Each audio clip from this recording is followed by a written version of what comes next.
Teddy Minahasa bisa lepas dari jeratan hukuman pidana mati yang seharusnya ketika terbukti secara sah dan meyakinkan adalah pidana mati. Tapi kok bisa lepas dia? Ada apa dengan para hakim yang memeriksa dan mengadili perkara Teddy Minahasa? Masuk angin atau masuk apa nih? Karena kasus Teddy Minahasa ini lebih dahsyat daripada kasus Sambo. Karena Teddy Minahasa ini mencuri barang tangkapan yang seharusnya dimusnahkan, dicuri dan dijual kembali sebanyak 5 kg sabu. Kalau itu diedarkan dan dipakai, berapa generasi muda yang hancur, yang rusak. Jadi marilah kita sama-sama menghormati putusan pengadilan, ya, putusan hakim yang sudah dijatuhkan, dan prosesnya ini belum selesai, masih ada banding dan seterusnya. Tapi yang perlu saya garis bawahi di sini adalah masalah narkoba ini masalah yang serius. Lebih-lebih kalau sudah bicara penjualan narkoba, ya. Karena apa?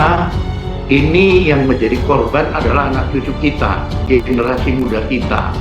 Dan biaya untuk rehab itu tinggi sekali. Ini kan sudah di ranah pengadilan, sudah di ranah hakim. Nah, saya kira hakim punya pertimbangan-pertimbangan sendiri kenapa begitu gitu ya. Karena kalau narkoba kan biasanya hukumannya keras gitu. Dan apakah ini keras? Kalau saya secara pribadi memang tidak setuju hukuman mati, karena kalau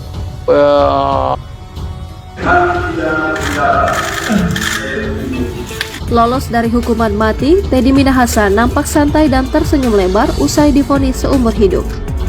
Majelis Hakim Pengadilan Negeri Jakarta Barat menjatuhkan vonis hukuman penjara seumur hidup pada ex-Kapolda Sumatera Barat Irjen Teddy Minahasa pada Selasa 9 Mei 2023. Teddy Minahasa dijatuhi vonis hukuman penjara seumur hidup dalam kasus peredaran narkoba saat menjabat Kapolda Sumatera Barat.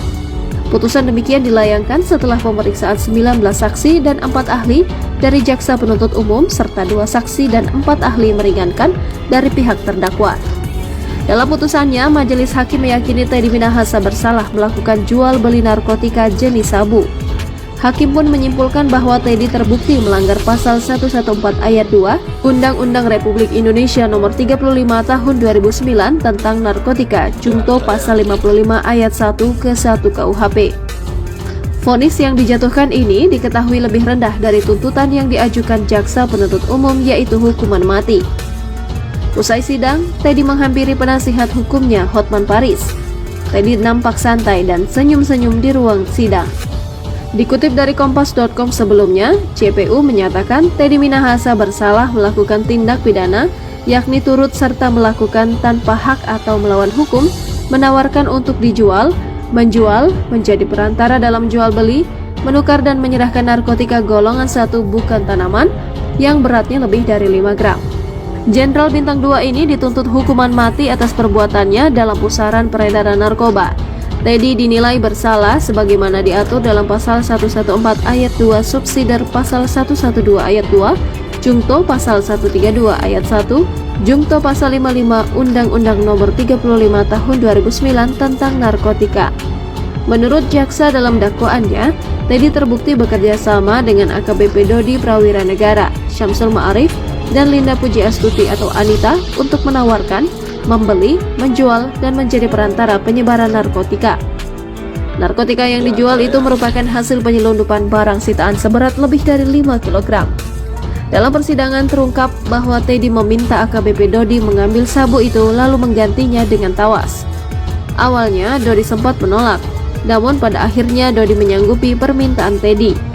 Dodi kemudian memberikan sabu tersebut kepada Linda. Setelah itu, Linda menyerahkan sabu tersebut kepada Kasranto untuk kemudian dijual kepada bandar narkoba. Total ada 11 orang yang diduga terlibat dalam peredaran narkoba ini, termasuk Teddy Minahasa. Sementara itu, 10 orang lainnya adalah Hendra, Ariel Firmansyah, Aibda Ahmad Darmawan, Mai Siska, Kompol Kasranto, Aibtu Janto Situmorang, Linda Puji Astuti, Syamsul Ma'arif, Muhammad Nasir, dan AKBP Dodi Prawira Negara. Vonis penjara seumur hidup bagi mantan Kapolda Sumatera Barat Irjen Pol Teddy Minahasa dinilai sejumlah kalangan tidak adil, mengingat kejahatan luar biasa narkoba dan sosok perwira tinggi kepolisian. Tanya itu Irjen Teddy juga dinilai tak memberikan contoh positif kepada anggotanya dan masyarakat. Benarkah demikian? Kita akan bahas bersama dengan Ketua Harian Kompolnas Benny Mamoto dan staf ahli Kapolri, sekaligus Kepala Pusat Kajian Keamanan Nasional Universitas Bhayangkara Jaya, Profesor Hermawan Sulistyo.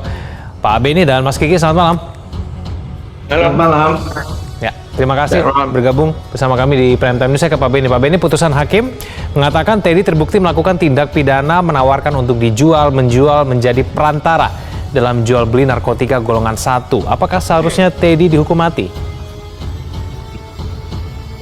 Jadi marilah kita sama-sama menghormati putusan pengadilan, ya, putusan hakim yang sudah dijatuhkan, dan prosesnya ini belum selesai, masih ada banding dan seterusnya.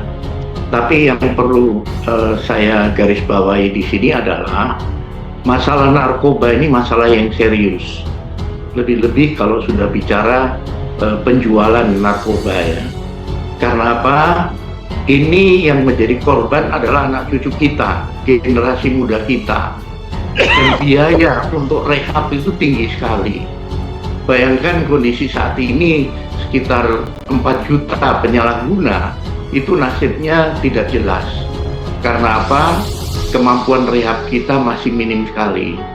Jadi menurut saya vonis seberat-beratnya ini layak diberikan, karena yang bersangkutan seorang perwira tinggi Polri yang harusnya memberi contoh, harusnya menindak, malah dia yang melakukan. Kemudian juga sekali lagi ini perlu menjadi pembelajaran buat semua jajaran anggota Polri untuk tidak bermain-main dengan masalah narkoba.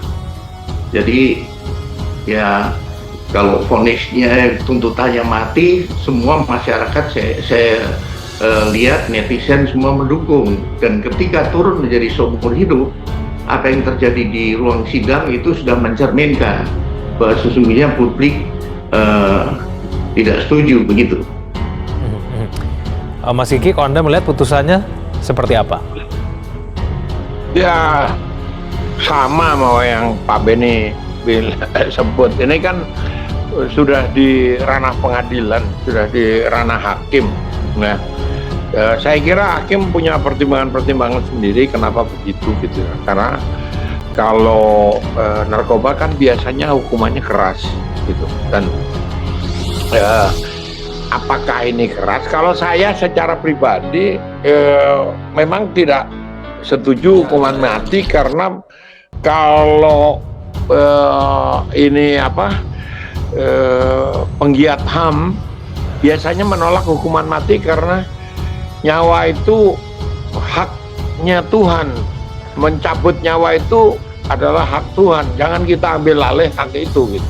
Ini berlaku umumnya, sehingga kita kalau memberlakukan hukuman mati misalnya, dan selama ini masih, kita tidak bisa meminta negara-negara lain yang menghukum mati Indonesia untuk melakukan ekstradisi atau memberi keringanan, karena kita masih memberlakukan hukum yang sama gitu.